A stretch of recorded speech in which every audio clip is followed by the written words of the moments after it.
This video covers monetization or Tawarruq concept and conditions to be compliant with Sharia Standard 30 titled Monetization or Tawarruq, published by Accounting and Auditing Organization of Islamic Financial Institution. Before we get into Tawarruq or monetization, we have made various informative videos and would like to have your input for upcoming videos.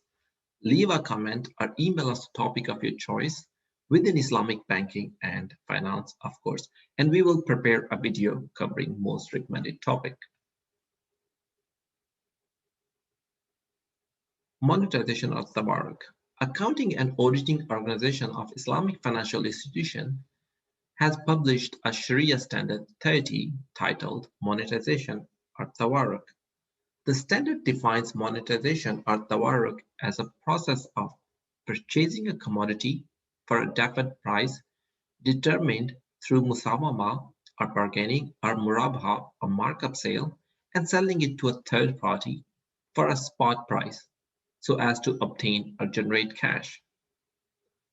This is different than INA, which we will discuss in detail in a separate video soon. Just briefly, INA refers to the process of purchasing the commodity for a definite price and selling it for a lower spot price to the same party from whom the commodity was originally purchased. The beneficiary of monetization can be customer or a financial institution itself. Customer is who purchases the commodity from the institution and sells it to a third party to obtain liquidity, while the institution is a beneficiary when it purchases the commodity from the customer or another institution and sells it to a third party to obtain liquidity. Sharia Standard 30 prohibits monetization where beneficiary will use the funds for interest-based lending or non-Sharia compliant businesses. Sharia Standard 30 dictates certain conditions for monetization. Standard terms these conditions as controls, as these are the controls stated in the standard. I personally believe these are conditions to be followed or to be compliant with Sharia Standard 30. These include that the transactions and funds usage should be Sharia compliant, real commodity that the seller owns, underlying contract conditions should be fulfilled in line with Sharia, whether it's murabaha or musawama. The commodity sold shall be well identified so as to become distinct from the other assets of the seller. This may be done by separating the commodity from other assets of the seller. If the commodity is not made available at the time of signing the contract, the client shall be given a full description or a sample, indicating the quantity of the commodity and the place of its storage, so that his act of purchasing the commodity becomes real rather than fictitious. In this sense, one can say that using local commodities or available in-hand commodities for monetization is preferable. The commodity shall be actually or constructively received by the buyer, and there remains no further conditions or procedures for buyer for receiving it. The commodity or the object of monetization must be sold to a party other than the one from whom it was originally purchased on deferred payment basis, so as to avoid INA, which is strictly prohibited. The contract for purchasing the commodity on deferred payment basis and the contract for selling it for a spot price shall not be linked together in such a way that the client loses his right to receive the commodity. Such linking of contracts is prohibited, whether it's made through stipulation in the original contract or documents, or acceptance as a normal traditions or normal industry practice, or incorporation in the procedure. The institution should not arrange proxy of a third party to sell on behalf of its client the commodity that the client purchased from the institution. The client shall not sell the commodity except by himself or through an agent other than the institution, and shall duly observe other stipulations.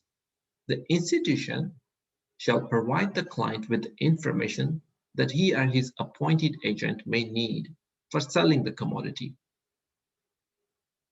There are further conditions or controls when the beneficiary is an institution, which include monetization is not a mode for investment or financing. It has been permitted when there is a need for it, for institution, subject to specific terms and conditions, of course.